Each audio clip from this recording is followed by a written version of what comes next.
পোলার সমীকরণ পর্ব ২ এবং এই পর্বে আমরা কিছু গাণিতিক সমস্যা সমাধান করব। তো প্রথম প্রবলেমটা যদি আমরা খেয়াল করি, কোন বৃত্তের কেন্দ্রের স্থানাঙ্ক 4, π/3।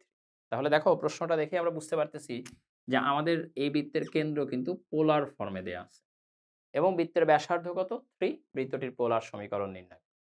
ভাইয়া আমরা এই জায়গা থেকে একটু খেয়াল করি যে আমাদের পোলার সমীকরণটা বৃত্তের এরকম ছিল r square plus r not square minus twice r r not cos theta minus theta not equal to a square. এবারে আমরা এই ইকুয়েশনের সাথে প্রশ্নের দেয়া ভ্যালুগুলোকে যদি কম্পেয়ার করি, প্রথমত বৃত্তের কেন্দ্রের স্থানাঙ্কটা যদি দেখি, তাহলে 4 হচ্ছে গিয়ে r নট এর ভ্যালু, π/3 হচ্ছে থিটা নট এর ভ্যালু, বৃত্তের ব্যাসার্ধ 3 পোলার সমীকরণের সাথে কম্পেয়ার করলে এইটা হচ্ছে এর ভ্যালু। এখানে আমরা যদি এই ভ্যালুগুলো বসাই, r স্কয়ার, r নট স্কয়ারের জায়গায় 4 square minus 2 4 into r cos theta minus theta naught এর ভ্যালু হচ্ছে π/3 equal to a square. a square মানে হচ্ছে 3 স্কয়ার।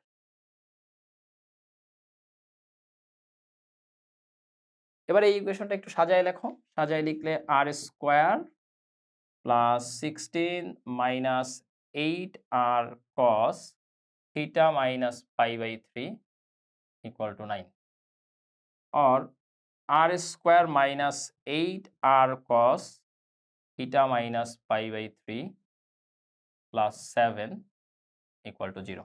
এই 16 আর 9 ক্যান্সেল হওয়ার পর এই পাশে 7।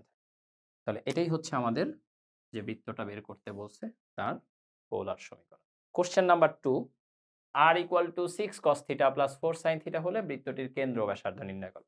তার মানে দেখো আমাদের এখানে এই বৃত্তটার সমীকরণ কিন্তু পোলার ফর্মে দেয়া আছে। আর কেন্দ্র ব্যাসার্ধ বের করতে বলছে, যদিও কেন্দ্র সম্পর্কে কোনো তথ্য দেয় নাই যে কেন্দ্রটা পোলার আকারে বের করব নাকি কার্তেশীয় আকারে। কিন্তু যেহেতু সমীকরণটাই পোলার ফর্মে দেয়া আছে, তাই তুমি কেন্দ্রটাও পোলার ফর্মে বের করে দিবে। আর ব্যাসার্ধ তো একটা দৈর্ঘ্য, এটার আসলে পোলার ফর্ম বলতে কিছু নাই, এটা যা আসবে মান সেটি। তাহলে আমরা একটা জিনিস একটু খেয়াল করি, r ইকুয়াল টু দেয়া আছে 6 cos theta plus 4 sin theta. আমাদের পক্ষে সবসময় পোলার ফর্মের সাথে কম্পেয়ার করে বের করাটা সহজ নাও হইতে পারে। যেমন তুমি এই ইকুয়েশনটাকে পোলার ফর্মের সাথে কম্পেয়ার করতে গেলে এই মুহূর্তে মনে হইতে পারে কিছুটা জটিলতা আছে। আমরা এক কাজ করি, আমরা উভয় পক্ষে r গুণ করে দিই। গুণ করে দিলে এটা r square 6r cos theta plus 4r sin theta. এখন আমরা এই ইকুয়েশনটাকে কার্তেশীয় ফর্মে নিয়ে যাব। কার্তেশীয় ফর্মে নেওয়ার জন্য r স্কয়ারের পরিবর্তে কি বসবে? x square plus y square equal to 6r cos থিটার জায়গায় বসবে হচ্ছে x, 4r sin থিটার জায়গায় বসবে y। তাহলে ইকুয়েশনটা তো এরকম, x square plus y square minus 6x minus 4y equal to 0। ভাই এবার এই ইকুয়েশনটা দেখে বলো তো এই বৃত্তের কেন্দ্রের স্থানাঙ্ক কত আর ব্যাসার্ধ কত? কেন্দ্রের স্থানাঙ্ক বের করতে হইলে x এর সহগকে -2 দ্বারা ভাগ করলে এটা কত? 3, y এর সহগকে -2 দ্বারা ভাগ করলে এটা হচ্ছে 2।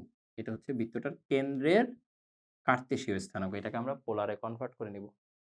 আরেকটা জিনিস হচ্ছে বৃত্তের ব্যাসার্ধ, আমরা জানি ব্যাসার্ধ ইকুয়াল টু √g স্কয়ার মানে 3 স্কয়ার প্লাস f স্কয়ার আসবে এখান থেকে 2 স্কয়ার মাইনাস c নাই, এখানে কনস্ট্যান্ট টার্ম নাই, দেখো 0 ইকুয়াল টু √13। এবার দেখো তো পোলার ফর্ম কি? যদি কেন্দ্রের x এবং y এর মান এটা হয়, তাহলে পোলার ফর্মে কেন্দ্রের স্থানাঙ্ক হচ্ছে √3 square plus 2 square equal to √13। এটা হচ্ছে আমাদের r এর মান। কিভাবে বের করছি? x square plus y square root নিচ্ছি কেন্দ্রের। আরেকটা জিনিস হচ্ছে কি, আমাদের অ্যাঙ্গেলটা, এটা আমাদের r এর মান ছিল, r লিখলাম। আর থিটার মান কত? থিটা যেহেতু বিন্দুটা প্রথম কোয়াড্রেন্টে অবস্থিত, তাই থিটা হচ্ছে tan inverse y/x or tan inverse 2/3। তাহলে এই বিন্দুটার পোলার ফর্ম বের করার জন্য আর থিটা দরকার ছিল।